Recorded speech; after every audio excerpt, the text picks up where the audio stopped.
2024 football বিশ্বকাপকে সামনে রেখে সৌদি আরবে স্টেডিয়াম তৈরির যে তোড়জোড় ছিল তাতে কিছুটা ভাটা পড়েছে। দেশটির পাবলিক ইনভেস্টমেন্ট ফান্ড খরচ কমাতে চাওয়ায় স্টেডিয়াম নির্মাণের কাজ পিছিয়ে যাচ্ছে। স্টেডিয়াম নির্মাণের কাজ পাওয়া বেশ কয়েকটি স্থাপত্য প্রতিষ্ঠানকে তাদের নকশা বা পরিকল্পনা নতুন করে জমা দিতে বলেছে সৌদি কর্তৃপক্ষ। কর্তৃপক্ষ বলছে, আগের নকশাগুলোতে খরচ বেশি ধরা হয়েছিল।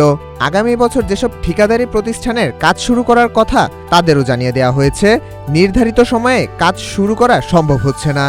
পারফেক্ট ব্লেন্ডের ফ্রেশ মশলা, ভালোবাসার স্বাদ অটুট থাক।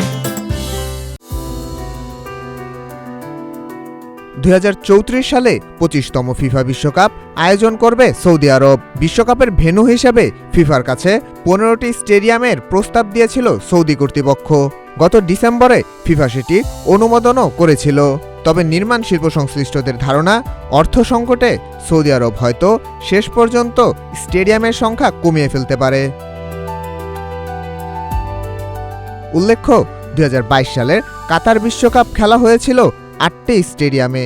অবশ্য 2026 সালে যুক্তরাষ্ট্র, মেক্সিকো ও কানাডায় হতে যাওয়া 48 দলের বিশ্বকাপে ভেন্যু থাকছে 16টি। সৌদি আরবের পরিকল্পনায় রিয়াদ, জেদ্দা, আল খুবর, আভা এবং নিয়ম সিটিকে কেন্দ্র করে ভেন্যুগুলো সাজানো হয়েছিল।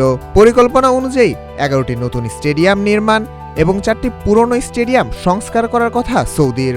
যুক্তরাজ্যের ফস্টার প্লাস পার্টনার্স, ওরুপ এবং যুক্তরাষ্ট্রের পপুলাসের মতো বড় বড় প্রতিষ্ঠানগুলো এসব নকশার সাথে যুক্ত রয়েছে। ইতিমধ্যে 3টি ভেন্যুর কাজ শুরু হলেও সংশ্লিষ্ট সূত্রগুলো বলছে বাকি স্টেডিয়ামগুলোর কাজ বিলম্বিত হচ্ছে। বিশ্ববাজারে তেলের দাম কমে যাওয়ায় পিআইএফ এখন খরচে লাগাম টানছে। জানা গেছে, একটি নির্মাণ প্রতিষ্ঠানকে সাফ জানিয়ে দেওয়া হয়েছে উল্লেখযোগ্য হারে খরচ কমাতে না পারলে তাদের সঙ্গে স্টেডিয়াম নির্মাণের চুক্তি বাতিল করা হতে পারে। ইয়াকুব আলী মোল্লা, নাগরিক প্রতিদিন।